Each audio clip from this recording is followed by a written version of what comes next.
Good evening. Welcome to Progressive Soup. My name is David Stevenson. I'll be tonight's host. With us we have Lindsay Farrell from the Working Families Party. Full disclosure to the audience, I was what is referred to as a 1% candidate for the Working Families Party this year.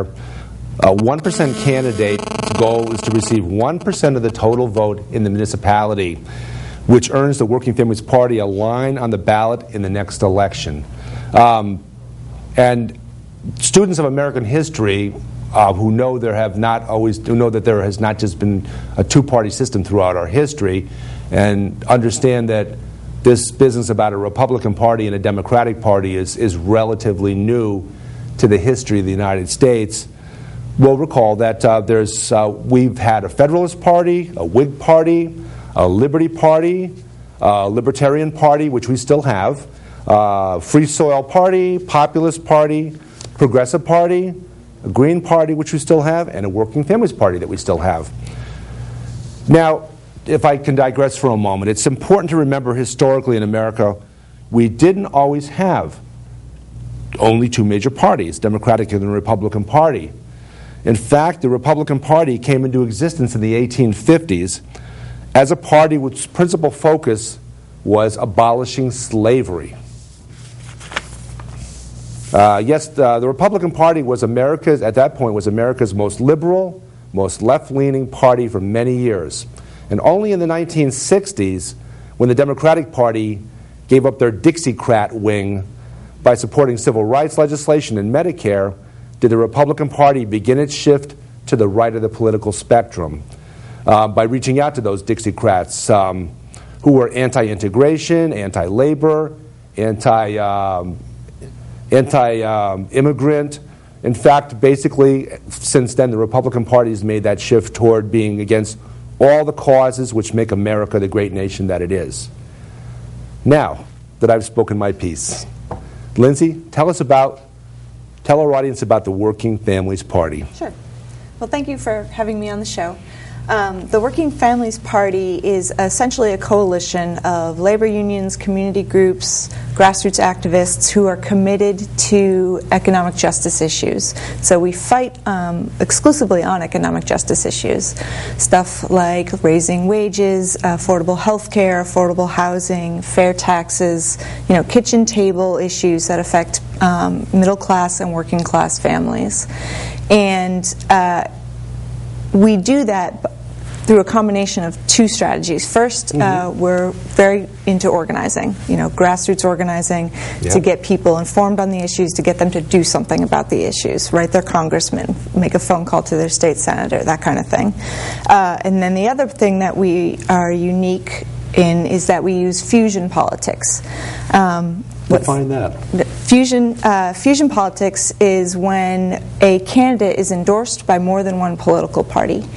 So the Working Families Party uses this thing called cross-endorsement most of the time, which means that we put a Democrat on our line or a Republican on our line. And we do that because that way we have leverage with them once they get into office. They know exactly how many votes Working Family supporters got them, and they know what they stand to lose in the next election if they don't deliver on the commitments that they made on the issues that are important to us. So this is the same kind of horse trading that, in terms of local politics, Danbury, Bethel, Ridgefield, which are our three towns that we service, we have what's called an independent party. And we have what's also called, in Bethel, what they call the Pro-Bethel Party, which horse trades with the Republican Party in terms of we'll give you our endorsement if you give us something in return. If you stand for some of the things that we stand for, we'll cross-endorse you. So this is what Working Families Party essentially does, probably more often than not with the Democratic Party?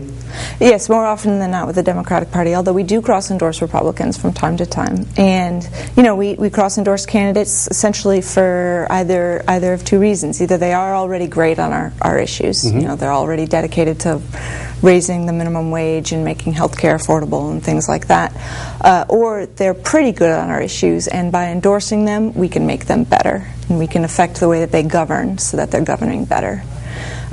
Sometimes that's not good enough, and sometimes that doesn't work, and so occasionally we run our own candidates for office. And you have had some candidates statewide and in local municipal elections that have actually done very well in recent years.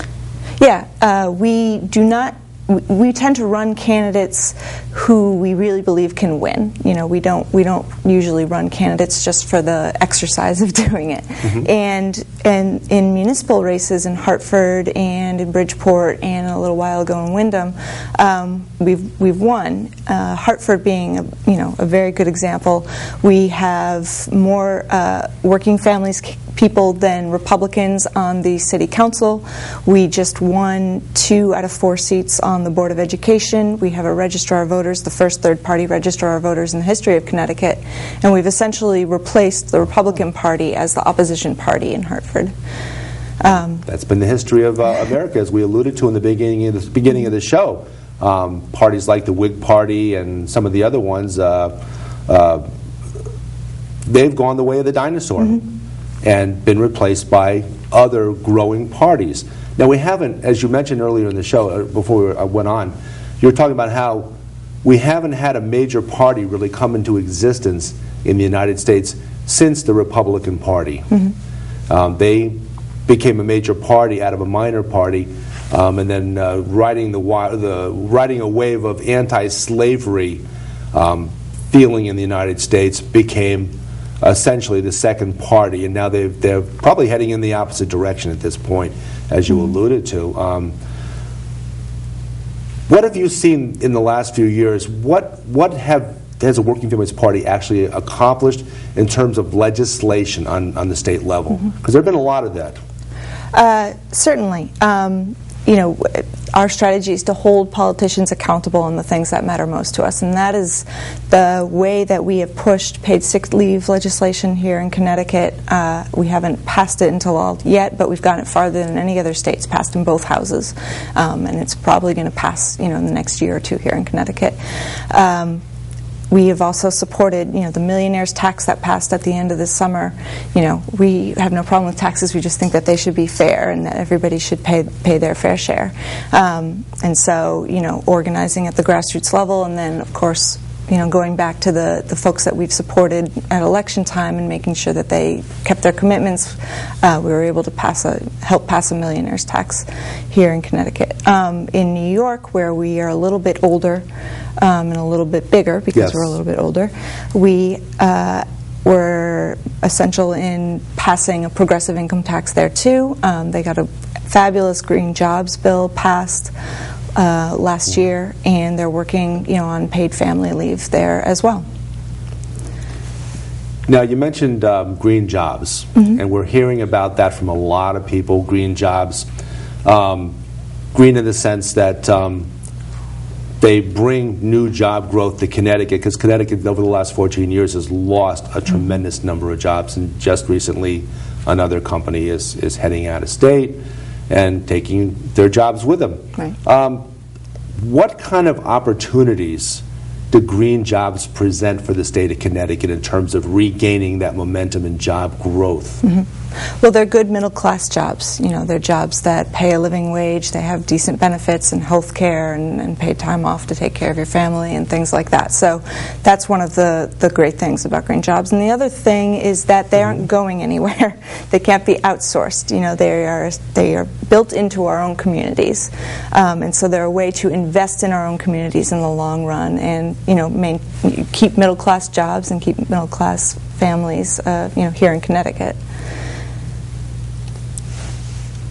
Now, these jobs, these green jobs, and there's, as I say, there's a lot of talk about them. How do we take what we have now in terms of industry? Because Connecticut, to a great degree, of course, we have big insurance conglomerates here in Connecticut, but we also have companies that traditionally are war munitions companies, and those companies. The Connecticut rises and ebbs and flows according to whether we happen to be in a war at a given moment. What do we see in terms of transition from military hardware let's say, for instance, wind turbines.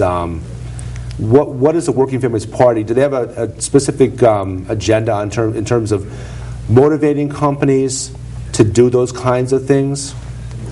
I mean, our priority is to motivate companies to treat their workers, fairly and to compensate them fairly. So, we support green jobs as long as they provide living wages and they provide health care and they can give people a base to grow their family off of. We believe in incentivizing companies to do the right thing, obviously, but the first thing to us is to make sure that workers earn enough to support their families. Right now we have an economy where the price of everything keeps going up, whether it's gas or food or anything else. Yes. And wages are not going up. Wages are stagnant. And for our families to be able to take care of themselves, that simply has to change. And so, we support legislation that is going to raise the minimum wage, create living wage jobs locally, and make sure that employers take care of their employees by providing, health care, paid time off, those kinds of things. How does it benefit employers, and how does it benefit the wealthier people in Connecticut to have a stable working class? How does it benefit them? I mean, everybody wants to know with anything, what's in it for me? What's in it for me personally?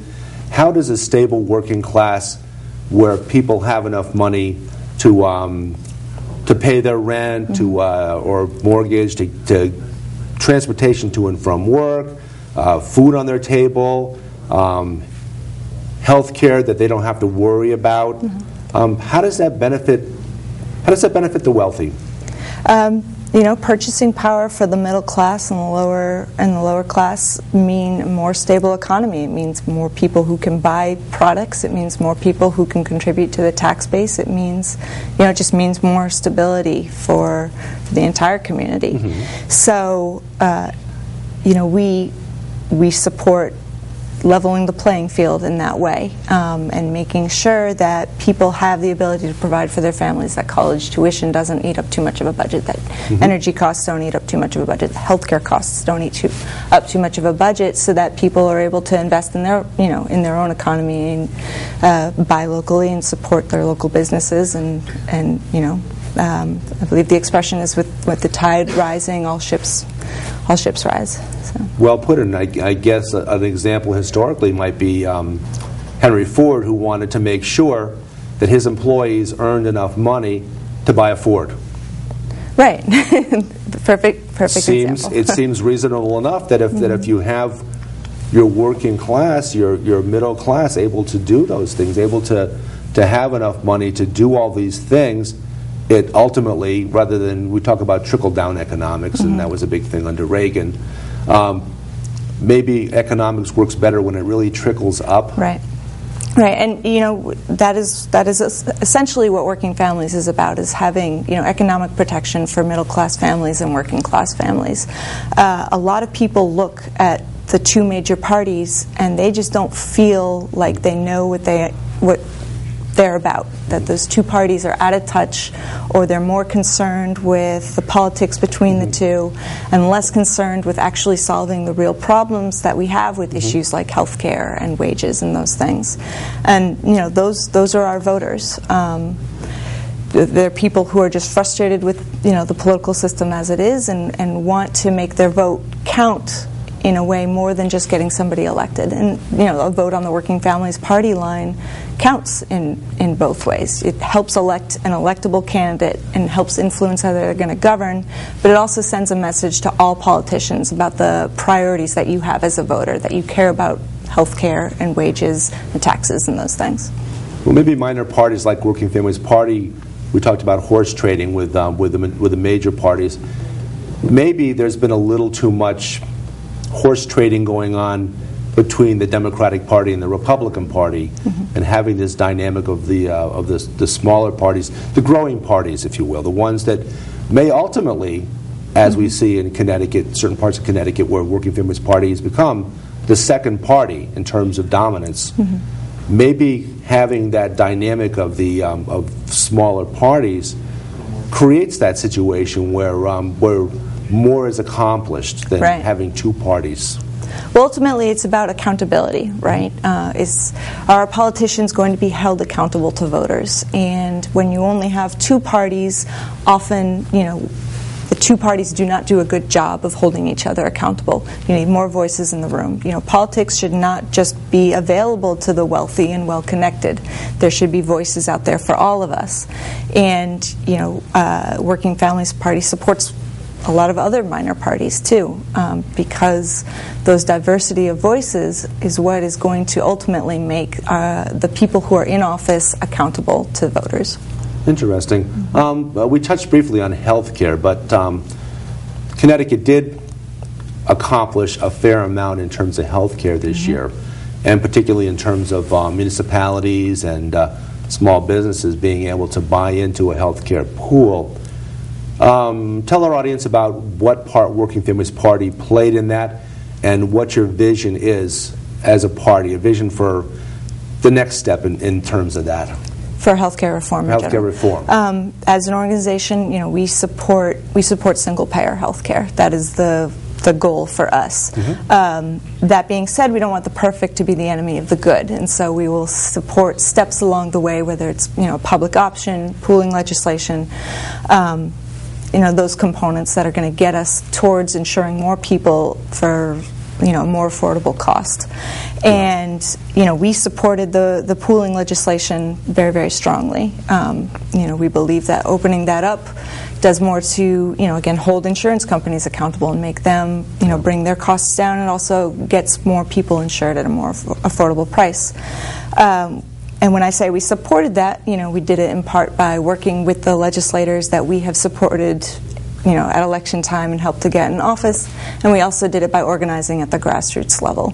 Every year we knock on anywhere between 10,000 and 60,000 doors in Connecticut, just talking to voters and talking about the priorities that we have as an organization, and then encouraging them to do something about the issues that they care about. And we talked to a lot of people about the pooling legislation, and also about sustenance, which I think you touched on a little bit there. And putting pressure on legislators is an important part of the democratic process. So we get people involved on the stuff that they already care about, right? Signing a petition, writing a letter, making a phone call, all of that stuff, so that so that they feel compelled to take action. Well, I sense a lot of hard work and a lot of dedication on the part of people that represent Working Families Party, and that's part of the reason why I was willing to put my name on a ballot to get them in as the 1% candidate, to get them in, to get them that line on the ballot, across the ballot. Let's segue to the environment, which is not exactly what the Working Families Party has as its focus, but talk about what environmental objectives and what environmental goals you have. Right. Well, you're right. That's not one of our bread and butter issues, but it is something that affects the things that we talk about. For us, equality is very, very important, and making sure that living conditions, whether you're in a middle class neighborhood or working class neighborhood, are just as good as in a wealthy neighborhood. So to us, air quality is very, very important, and making sure that children, like for example in Hartford, the asthma rate is among children is second highest in the nation. Wow! And that's the result of the incinerators there. It's the result of a lot of factors. That's an economic justice issue, and beginning to address the factors that make the asthma rate so high among low-income children in that area is an important issue to us.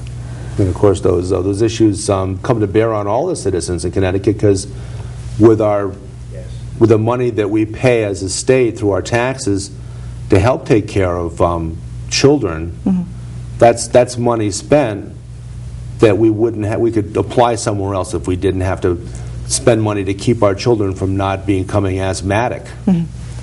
Yes, it is money that could go into preventative medicine. It's money that could go into education. It's money that could go into job training. Usually the question comes down to how are we going to spend our dollars and where are they going to come from and where are they going to go. And we believe that those who can most easily contribute to our city budgets, our state budgets and whatnot should be able to do so that we can invest in things like education and healthcare and infrastructure and those things that benefit all of us as a society. And I sense as I talk to people that are well-to-do that they understand that and they're willing to pay their fair share, to pay extra money to do the right thing, not just because of moral or religious grounds, but on practical grounds, on pragmatic grounds, knowing that ultimately it comes back to benefit them. Yeah, our message resonates very, very strongly with most voters. I was talking earlier about how it's the independent voter who's frustrated with the political system who generally votes on our line, and part of it is just a sense of frustration with the political system and with the two-party dynamic and wanting to see more out of their elected officials that attracts people to vote on our line. And the other part is that they just they get what we're about. They believe in the things that we are talking about. They believe that, insurance companies are not as important as bringing healthcare costs down. They believe that employers should pay a living wage. They believe that, the wealthy should pay their fair share of taxes.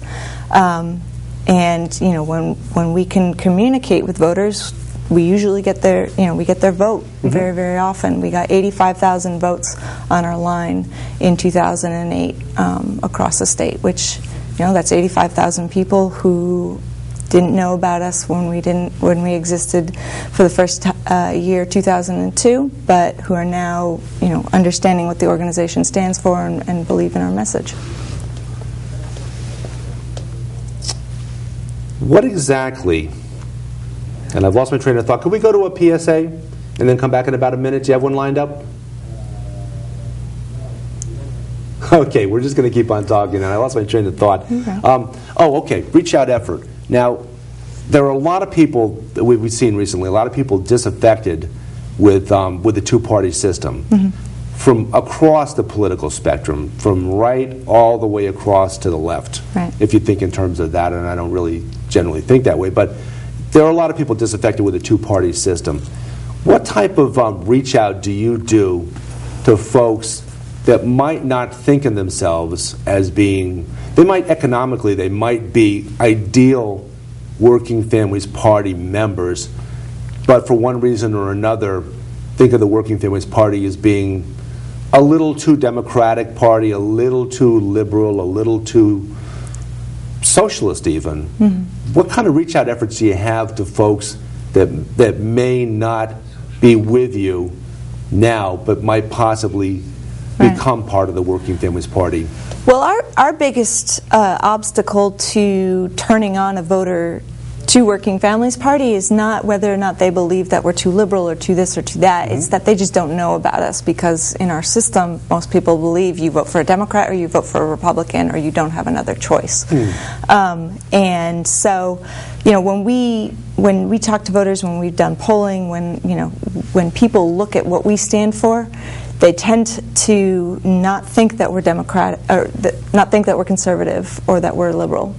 Conservative and liberal are really political, ideological terms. The real divide is really, have and have not, right? Most people certainly identify with not having what they want to have. Their wages aren't high enough, their co-pays are too high, their energy costs are too high. And so for us, the greater obstacle is not whether or not people perceive us as ideologically with them. It's just whether or not they are familiar with independent politics and familiar with an alternative to the Democratic and the Republican parties. Well, a lot of people that would consider themselves Republicans or even conservative Republicans seem to be crying out recently as saying that they're amongst what you call the have-nots. They feel like they're being browbeaten and beaten down. Do you see that as being? I think it's basically reiterating a lot of what you just said. whether or not I see, voters among the, people who vote for Republican candidates. Yeah. I mean, there are a lot of, I'm sure, have-nots in that constituency. Ultimately, it's about how you want to put policy in place that's going to distribute resources, right? And whether or not you want workers to be able to earn that living wage and get their health care and get the benefits that hardworking people deserve. And whether you're a Republican or a Democrat, if you are frustrated with the way that things are working right now, then you probably agree with the agenda of this organization. We get a lot of Republican votes. We just won 2 Board of Education seats in Bridgeport this past cycle. And part of how we did that was turning typically Democratic voters onto us, and the other way that we did that was turning typically Republican voters onto us. Again, because they believed in the message, and that message of turning away from politics as usual, supporting independent politics that are going to stand up for issues before candidates. Issues over politics. Right. Yeah. That resonated with them. Coalition building at its best.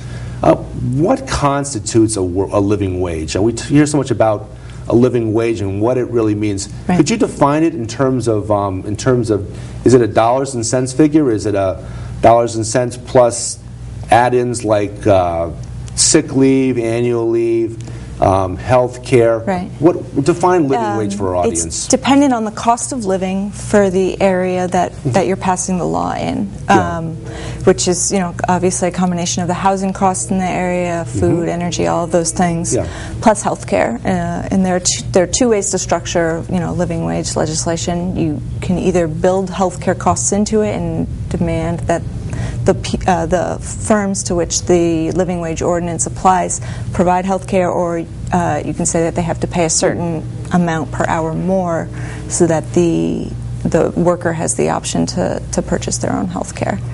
But a living wage, a living wage includes the dollar amount for the cost of living in the area, but it also includes health care. That is a basic thing that needs to be included in a living wage. I've heard anywhere from $17, $18, $19 an hour as being generically for the state of Connecticut. We're going to have to wrap it up there, but we'll talk more about that and some other issues that we, Working Families Party, have. I'm David Stevenson. We have Lindsay Farrell, and this is Progressive Soup. Thanks for joining us.